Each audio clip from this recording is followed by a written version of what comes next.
Okay, yes, good afternoon, class. I hope that you all are doing fine. Okay, yes, so class, today we will start with a question. Okay, so you have to tell me that what distinguishes a successful manager from a less successful manager is the ability to put these principles into practice. It is management as art, science, or profession.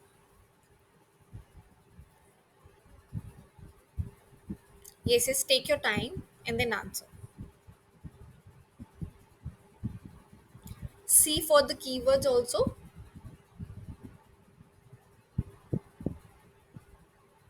that what they have used here the word principles into practice, right? So think, are they talking about art, profession, or science? Right, class. So you all are correct, that is B, science. So they are talking about management as science, right, class? Okay, so now you have to tell me that on what basis we have divided the management. Like when we talk about management, okay, so we have divided into three types. So what are the three types? Yes, speak one by one. Okay, one is art, next one is profession, then is science. Very good, class. So you have got the concept well, right? So first one is as art, then science, and then profession. Okay, so when we talk management as art, we have already discussed that it is about the personal application of the things, using of the creativity, right? Now we will be talking about how we can define management as science as well as profession, right? So when I talk or when I say management as science, yes class, what do you can infer from this or interpret from this? Like how management is as science. Okay. And before we jump to knowing that how management is science, firstly you tell me that what do you understand from the word science? Okay, science is a body of knowledge, right? It's a subject. What else? Based on experimentations and observations. Great, class, going well. So let us understand that what is science. You all are correct in your answers.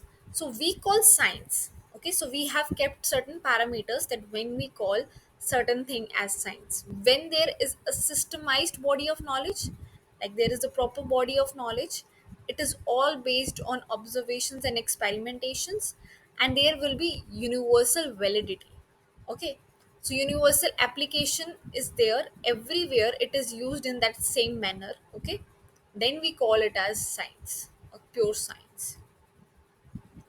So when we talk about management, management is definitely a systemized body of knowledge. There are different branches of studies that are involved in management, like anthropology, economics, philosophy, political science, psychology, sociology, right? So these all branches of studies together when clubbed makes management, right, class? Okay, so if you want to know more about them, like for example, why these managements are related with these branches, okay, or we with these subjects, because they have direct or indirect impact on them. You know, management is done where in the organization, and organization main motive is to earn profits. And when can a company earn profits? When their sales are increasing, right? Their sales are more. So for increasing the sales, what they need to do, they need to meet the demand. There comes this concept of economics. Okay, when they have to know that what their customer need, they have to understand their consumer behavior or as well as the behavior of their staff. So there comes the psychology. As the organization is dealing in the society, there comes the role of sociology. Political science is also playing a very important role, because the policies made by the government should be in the favor of the policies made by the organization. They should go in hand, right? Otherwise it will be a problem. Overall the organization should be helpful to the environment. That comes the anthropology. So now you understand how management is connected with all these subjects. Okay, so next one, we just read that why science is called why we call something science, because it is based on observations and experimentations, right? So when we use the principles, they are based on experimentation, like gravity, laws of motions. Okay, so same way, principles based on experimentation. We have 14 principles of management class that we will be understanding further, right? That's why we say it as in exact science. Okay, in exact science, in exact science. Okay, so in exact science, why we call it, let us see, universal validity. Okay, yes class, so can you like state some of the universal truths? Earth is round, right? What else? Sun rises from the east. Okay, yes. So when we talk about universal validity, okay, application and use is not universal. Management is not used everywhere, okay, and its application is also not same everywhere. It differs as per the demand.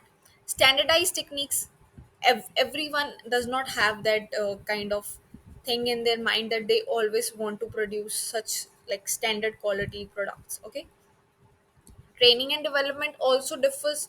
Some organizations really spend a lot of money on training and development, some don't prefer it to be, right? So that's why we can't say that it is universal valid.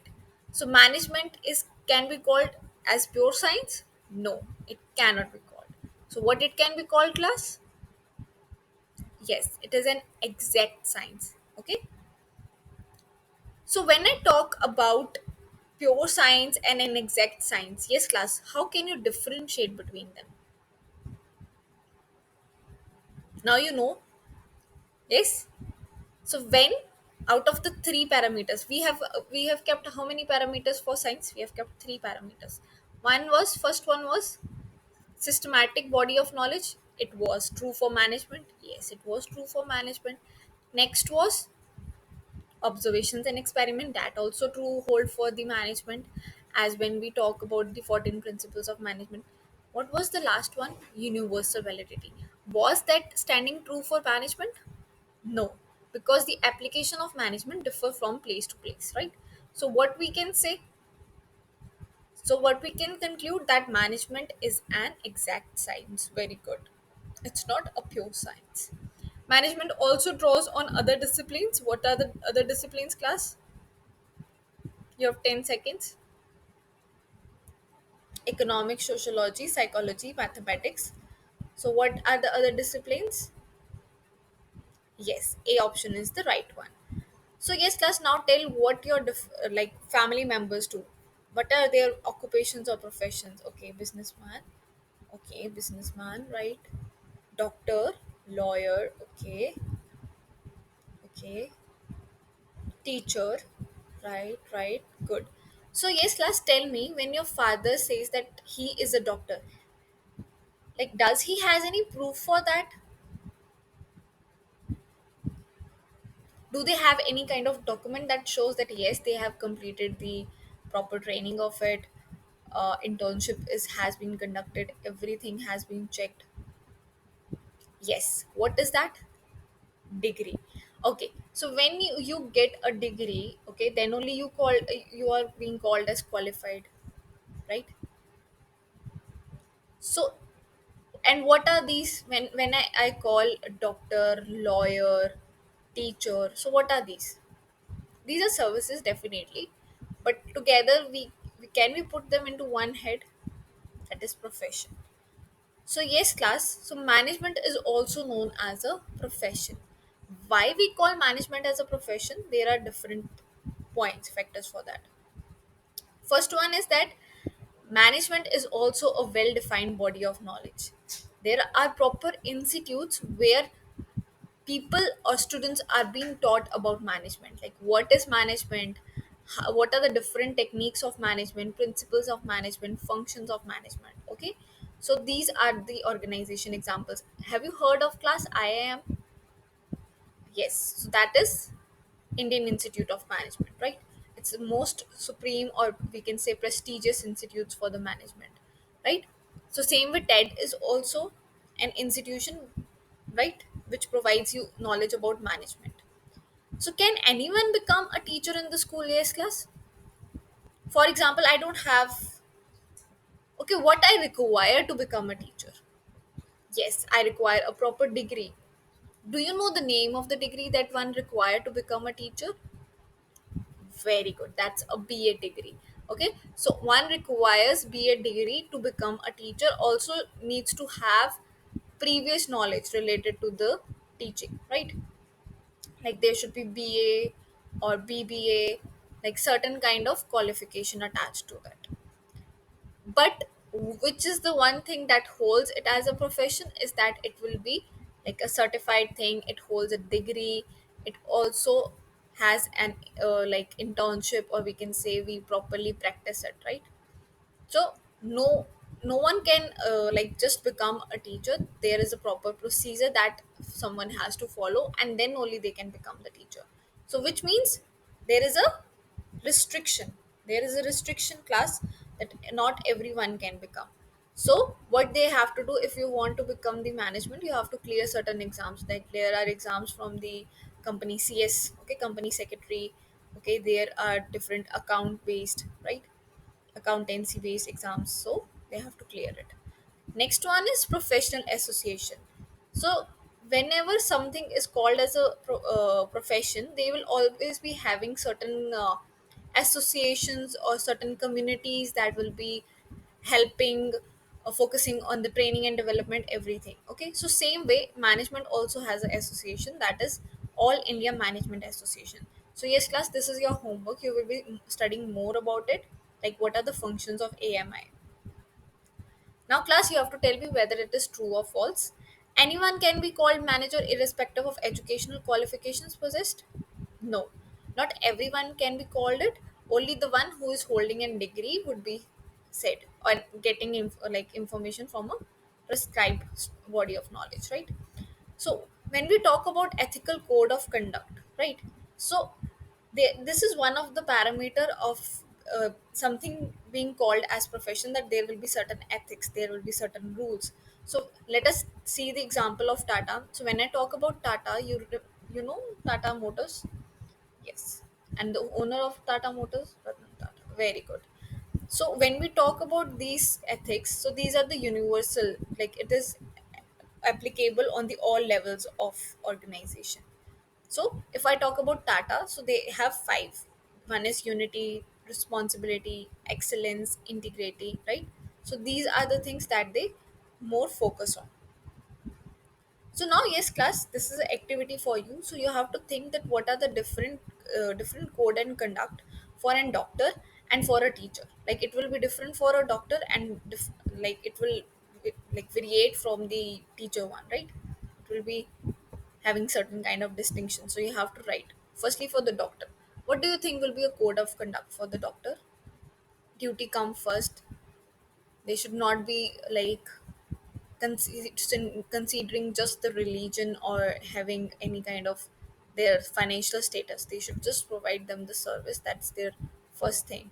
And when we talk about the ethics of teacher, so what are the responsibilities of a teacher? She should be very sensitive. She should understand the feelings of these students, right? And appreciate the students. What else? She should plant the seed of education in the minds of the students so that they can become what are teachers called, class? Very good. So teachers are called nation builders, right? So their service towards the society is to teach, educate, like implant the seed of education. Very good, class. So now there is a filling in the blanks. A management serves society by providing good quality products at what is the price? Is it high or is it low? It's generally low, because the majority of the people in the society belongs from the lower, or we can say middle class platform, right? So let's recapitulate, class. So today what we have studied about the nature of management, and in that we have studied how we call management as science and as profession. So for calling management as science, what do we require? We require three parameters. One is that it should have a proper body of knowledge. Third one is that it should be based on observations and experimentations. Okay. Second one, sorry. Third one is basically universal validity. And when we talk about management, it is not pure science, it is an exact science, right class? Okay. And when I talk about the profession, okay, when we think management as a profession, so why we call management as a profession? Because it has a restricted entry. There is a proper body of institutions that are teaching it. There is a proper degree for it. There are certain rules and ethics. That's why only we call management as a profession. Okay class, I hope that you have understood the things. Now it's your time to speak and write. So you have to examine that why we call management as science. Like what are the different factors which make us conclude at this thing that management is also a science, right? Then you have to analyze that management as a body of knowledge, restricted entry, and professional association. So when we talk about that management is a body of knowledge, it has a restricted entry. So what kind of nature of management is reflected over here? Yes, class. Right. That means that management is a profession. Okay, that's why it has a restricted entry. A praise ethical code of conduct, service motive of management. Okay, so there are certain ethics for management also. So what are the ethics for management? Yes class. Yes. Yes. So you will search more on it, okay, about the ethics of management, that what are the various ethics of management, and then you will be telling me tomorrow, right? Okay, yes, class. So this is your homework. So you can take a screenshot also of it. Okay, so this the basically it is a case study of Wonderland, and it is talking about the certain kind of profession, that is acting. Okay, so you have to highlight that what are those features which make acting as a profession. Like what are the keywords present in this case study, right? If I talk about the second one basically talks about that management is an art, science, or profession.